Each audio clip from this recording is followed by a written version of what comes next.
Friends, welcome to Saranya சமையல்.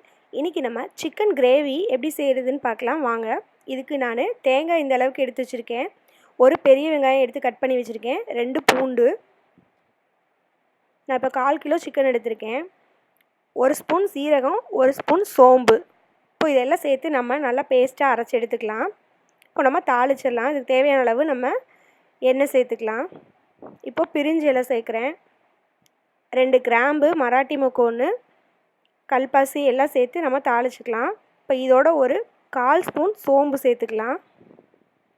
நம்ம சோம்பு சேர்த்து அரைச்சிருக்கிறோம், ஸோ அதனால் கொஞ்சமாக சேர்த்துக்கிட்டால் போதும் வாசத்துக்காக. இப்போது ஒரு பெரிய வெங்காயம் 1, ஒரு சின்ன தக்காளி 1 நான் கட் பண்ணி வச்சுருக்கேன். இதையும் சேர்த்து நம்ம நல்லா வதக்கிக்கலாம். இப்போ இதில் ஒரு 2 ஸ்பூன் பார்த்திங்கன்னா இஞ்சி பூண்டு பேஸ்ட்டு சேர்க்குறேன். இஞ்சி பூண்டு பேஸ்ட்டு சேர்த்து நம்ம நல்லா வதக்கிக்கலாம், இதோட பச்சை ஸ்மெல் போகிற வரைக்கும்.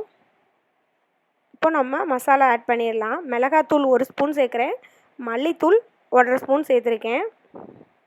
நீங்கள் உங்களுக்கு காரத்துக்கு ஏற்ற மாதிரி சேர்த்துக்கலாம். கரம் மசாலா 1 ஸ்பூன் சேர்க்குறேன்.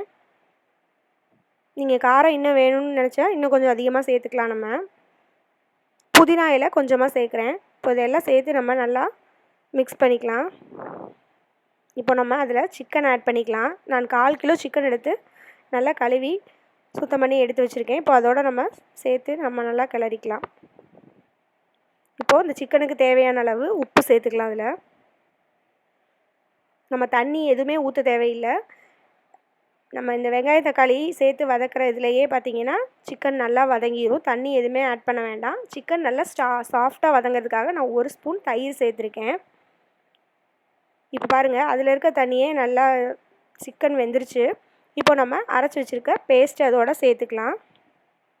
அரைக்கிறதுக்கு என்னென்னு பார்த்திங்கன்னா தேங்காய், சீரகம், சோம்பு, வெங்காயம், பூண்டு.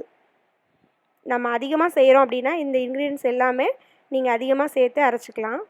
இப்போது நம்ம அதுக்கும் குழம்புக்கும் சேர்த்து நம்ம கொஞ்சம் உப்பு போட்டுக்கலாம். இப்போ பாருங்கள் சிக்கன் கிரேவி எப்படி ரெடி ஆயிடுச்சுன்னு. இது ரொம்ப டேஸ்ட்டாக இருக்கும். கண்டிப்பாக எல்லாருமே ட்ரை பண்ணி பாருங்கள். ட்ரை பண்ணி பார்த்துட்டு கமெண்ட் சொல்லுங்கள்.